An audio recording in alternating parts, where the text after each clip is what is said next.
Okay, so which BMW is the worst BMW? Well, that all depends on how you look at it. I would say, a lot of you thinking I'm going to say the M5. The M5 is not the worst BMW. It is the most expensive to fix though, by a pretty long margin, due to the engine. Now, F10 M5, so the chassis newer than this, 2011 and up, that car doesn't have near the age on it. So it's not going to be quite as dramatic. The S63 is very expensive to run. They do have tendency to grenade. It's the same way as this. If you do the rod bearings in it, it probably won't grenade. There's a lot of stuff you have to do to it, on and on and on. Those cars are all big money cars to a certain degree. Then you have other cars. By other cars, I mean you have stuff like the 1600 that isn't expensive to buy parts for, but man, it's hard to buy parts for. Difficulty level of buying parts for this is like level 10. And you wouldn't think that would be, but they changed stuff so many years on it, like half years, it's just a nightmare. It's not just an M10 engine. Oh no. There's so many different options, so many different half years. That's a pain in the butt. There again, money-wise, not so much. Now, to buy the car, obviously, is a stupid amount of money. And you wouldn't want to drive it. You wouldn't want anything to happen to it. It's kind of irreplaceable at this point, especially a rust-free one. And a lot of people think that E90s are cheap too to drive. That's not exactly true. As this car is proven over and over and over, it can be very costly to run. Now, a lot of you guys will say, oh, mine hasn't cost me anything. This hasn't cost me a penny. It's got 150,000 miles on it. Okay, well, did you own it 150,000 miles? Because I'm 100% sure you didn't. And if you did make it that far on it, I would say you're on borrowed time. And I sure the hell wouldn't take any long trips of it, because it's gonna get you. And same way with a regular E60. You know, these chassis have a lot of issues. You have to know how to address the issues. So if you're not mechanically minded, it's not gonna work out for you.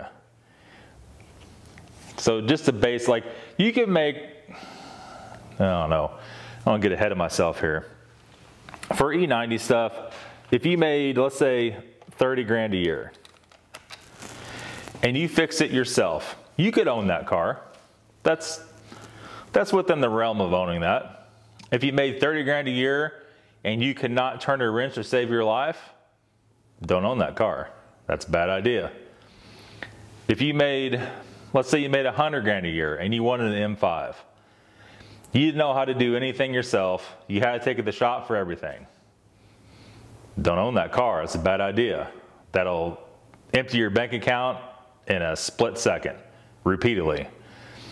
A lot of people think I'm joking when I'm saying don't own that car. That's a bad car to own, making 100 grand a year. You have to know how to work on it yourself. Now, the worst car to own, in my opinion, is still the E65, E66 7 Series. And those cars are so specialized.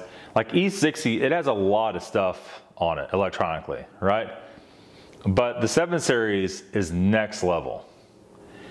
That's cool when it's new and everything's working. Then you get to the point to where you got to fix stuff. If you just wanted to drive an E65, let's say up to 150K miles, and you could not work on anything yourself, and let's say you live here in the States, all right? You're gonna have, eventually gonna need ECU work done. You're gonna take it to an indie shop to start with, because you're not gonna wanna go to the dealer. They're gonna say, well, our snap-on scanner won't do what we need to do. We got to send your ECU out. Or you have to take it to the dealer. And you're going to hear that a lot more than you want. As you can imagine, taking stuff to the dealer is going to end horribly for you. A lot of you guys that watch the videos work at dealerships. You know the story. You work there. We've all seen them. We've all bought in BMWs and gotten bills in the glove box over seats and seen some of the amounts, and you know, for something as small as doing valve covers costs more than what the car is worth. You know, and those cars aren't worth a lot right now. So they're becoming cheaper and cheaper, so watch out, right? Now, to back up a little bit on this, any of the M cars are gonna be expensive to own. And we notice that with buying parts for this, even though a lot of the suspension stuff is the same, if they stamp M5 on it, they're gonna try to charge 4 times the price for it, right? That's the way it's always been with M cars. This car isn't really, this is never gonna be a daily driver. Some of you guys watching the video might daily drive these, but you're being a fool if you do. This is a novelty car, right? An E65 is a novelty car. The E90, the standard E60, the X5 over here, those are supposed to be daily drivers. Like I said, you still gotta know what you're doing. That's the cruel trick of it. Now, let me address the Toyota or Honda saga. A lot of you say, oh, I own a Toyota, I'd never own a BMW. Why you're watching this channel, I don't know, but we have that a lot. I have Toyotas too. I've had Toyotas my whole life. I've had Hondas. It's a different car, right? It's a lot cheaper car, but made a lot differently. Not made with comfort in mind. That was made for engine and transmission reliability in mind. A lot of Toyota models, they got it right. A lot of them, they didn't. A lot of Hondas, they got it right. A lot of them, they didn't. Even all that being said, you still have to know what you're doing to own one. You could just abuse it longer before it has to be thrown away, basically, right? And I guess the moral of the story is, this isn't the worst BMW. There's BMWs that are worse than this. N63, anything with N63 is worse, more unreliable than this. We're gonna put it that way. S63, so the M5 stuff, more unreliable than this. It is. Once this car's fixed, it'll drive 10, 15,000 miles before it has any kind of major upset, which probably in the form of transmission upset. There again, at 50, 60,000 miles, we're gonna have to take this thing back apart and do the bearings again. And a lot of you are shaking your heads. That's what you got to do, right? If you don't do it, you're back into the situation again to where you're pushing your luck. Let me evolve this a little more. E60s with N62s, with S85s, those engines are big horsepower engines, right? You have a very small displacement, pushing a lot of horsepower. You're talking 4-liter, 5-liter engines. You know, depends on the setup of it. In this case, 507 horsepower. That's a lot out of 5 liters. That's a lot out of 5 liters.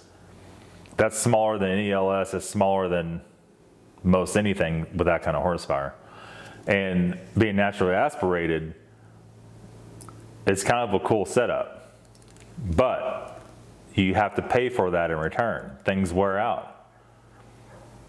You know, you go out and buy a 500 horsepower LS with a supercharger on it. Are you gonna drive it 100,000 miles? No, you're not. I promise you're not. All the LS guys are like, oh yeah, I drive it minus 400,000 miles, never turned a bolt on it. Come on, nobody believes that. We're back to the same point there again. Did you own it this whole life? No, you didn't. You just now bought it, it had so many miles on it, you think this thing's never had nothing done. In reality, it's had a lot done, right? And, you know, my Toyota Sequoia is the same way. It's had a pretty fair amount of stuff done. It's never had to have rod bearings, but also it's the same displacement pretty much as this, but it has 247 horsepower. has half the horsepower. So things tend to last a lot longer, right? And you see that in lower horsepower engines on the BMWs. They don't have none of those issues. So it's just the way it is. I don't know. In my opinion, to sum everything up, E65, E66 is still the worst car reliability-wise you could own from BMW. And that's really sad. They should have fixed a lot of things early on, but early on engine problems, it didn't pay to fix. So they just kept making the engine with the same problems.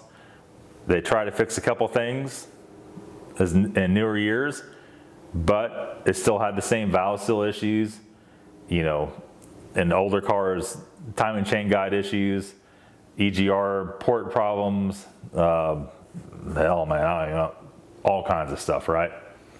So there is that. In my opinion, that's what it is. We've had some pretty bad cars come through here. Those are by no means the worst. That's gonna be it, guys. Thanks for watching. Have a good day. We'll see you later.